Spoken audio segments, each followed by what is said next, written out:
مسجد اقصیٰ کی تعمیر اور تاریخ کے بارے میں بتاؤں گی، جو کہ آج کی ویڈیو میں مسجد اقصیٰ کی تاریخ کا دوسرا حصہ ہے۔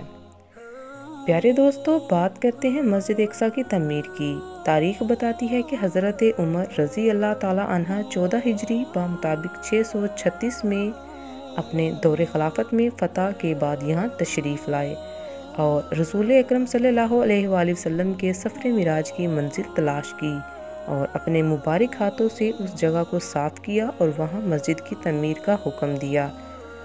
آپ نے وہاں حضرت بلال کو اذان کا حکم دیا، پھر حضرت عمر رضی اللہ تعالیٰ عنہ نے جماعت کروائی، یہاں سادہ لکڑی کی مستطیل مسجد بنوائی۔ البتہ مسجد صغریٰ یعنی گنبد صغریٰ کی تعمیر اس کے بعد 72 ہجری بمطابق 691 میں اموی خلیفہ عبد الملک بن مروان نے دوبارہ اس کی تعمیر کروائی اور مسجد کی تکمیل اس کے بیٹے ولید کے دور حکومت میں ہوئی، جس پر ولید کے دور حکومت میں 7 سال کے بعد ٹیکس کی رقم اس تعمیر پر صرف کر دی گئی۔ پیارے دوستو، مسجد اقصیٰ کی لمبائی 80 میٹر اور چوڑائی 55 میٹر اور 23 مرمری اونچے ستونوں اور 49 چھوٹے ستونوں پر کھڑی یہ عمارت 705 میں پایہ تکمیل کو پہنچی۔ دروازے پر سونے اور چاندی کی چادریں چڑھی ہوئی تھیں۔ مسجد کے 11 گیٹ ہیں، جن میں 7 شمال میں ہیں۔ تاریخ بتاتی ہے کہ 5 بار اس کی تعمیر ہوئی ہے۔ موجودہ تعمیر 1035 کی ہے۔ یروشلم شہر کی یہ سب سے بڑی مسجد ہے۔ اس میں ایک ہی وقت میں 50,000 مسلمان نماز پڑھ سکتے ہیں۔ پیارے دوستو، تاریخ کے مطابق 1099 میں بیت المقدس پر عیسائیوں نے حملہ کیا اور قبضہ کر لیا۔ ہزارہ مسلمان عورتیں، بچے، نوجوان شہید ہوئے اور مسجد کو گرجا میں تبدیل کر دیا گیا۔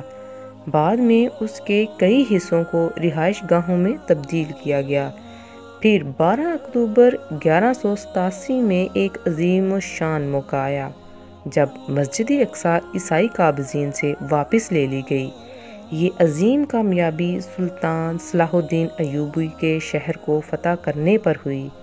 سلطان نے مسجد میں تبدیلیوں کو ختم کیا اور پھر مسجد اقصیٰ اصلی حالت میں لائی گئی۔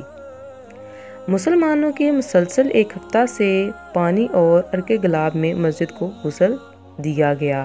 عظیم الشان نادر ممبر سلطان صلاح الدین ایوبی غازی نے حلب کو تبادلہ کروا کے مسجد میں نصب کیا اور 15 اگست 1967 بہت ہی قرب کا دن تھا جب ایک آسٹریلوی یہودی مائیکل روہن یہودیوں کے کہنے پر مسجد اقصیٰ میں آگ لگا دی۔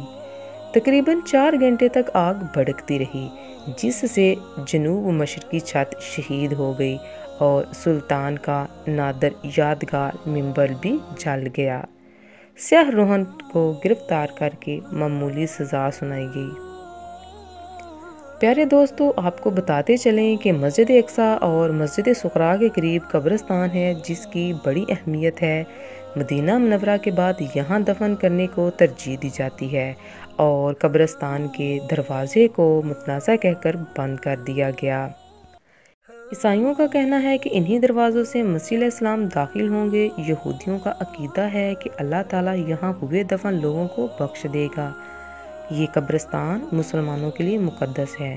ان کا ماننا ہے کہ اس شہر یروشلم میں عیسیٰ علیہ السلام نے قیام کیا تھا اور یہی یہودیوں کی بڑی عبادت گاہ ہے۔ ان کا ہیکل سلیمانی دوسرا نام ہے۔ اسی طرح عیسائیوں کے بھی یہاں کچھ مقدس مقامات ہیں۔ عیسائیوں کے مطابق حضرت عیسیٰ علیہ السلام کو یہاں صلیب پر چڑھایا گیا تھا۔ یہودیوں کی کتاب تلمود کے مطابق یہی وہ مقام ہے جہاں سے مٹی لے کر آدم علیہ السلام کی تخلیق کی گئی۔ یہی وہ مقام ہے جہاں سے حضرت آدم علیہ السلام نے اللہ تعالیٰ کے لیے قربانیاں پیش کیں۔ پیارے دوستو، یہاں ٹیلے کے نیچے ٹھیک مغربی دیوار ہے جسے دیوار گریا کہتے ہیں۔ یہودیوں کا کہنا ہے کہ یہ دیوار ان کی عبادت گاہ کا بچا ہوا حصہ ہے۔ یہودیوں کا دعویٰ ہے کہ یہاں ہیکل سلیمانی تھا جو 586 قبل مسیح بابل حکومت نے تباہ کر دیا تھا۔ بعض محرک کہتے ہیں یہاں ایک عبادت خانہ تھا جسے روم کی فوج نے 70 میں تباہ کر دیا تھا۔ اس دیوار سے لگ کر یہودی مقدس عبادت گاہ کے غم میں گریا کرتے ہیں، اسی لیے اس دیوار کو دیوار گریا کہتے ہیں۔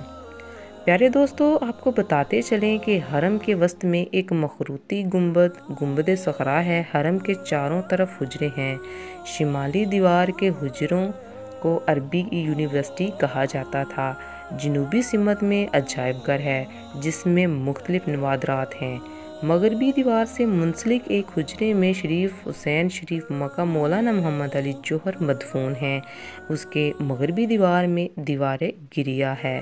اس دیوار کی اہمیت یہودی طریق سے نسب ہے، خاص طور پر یہودی مرد و زن یہودی تہواروں پر ہفتہ وار کو دیوار گریا کی زیارت کرتے ہیں۔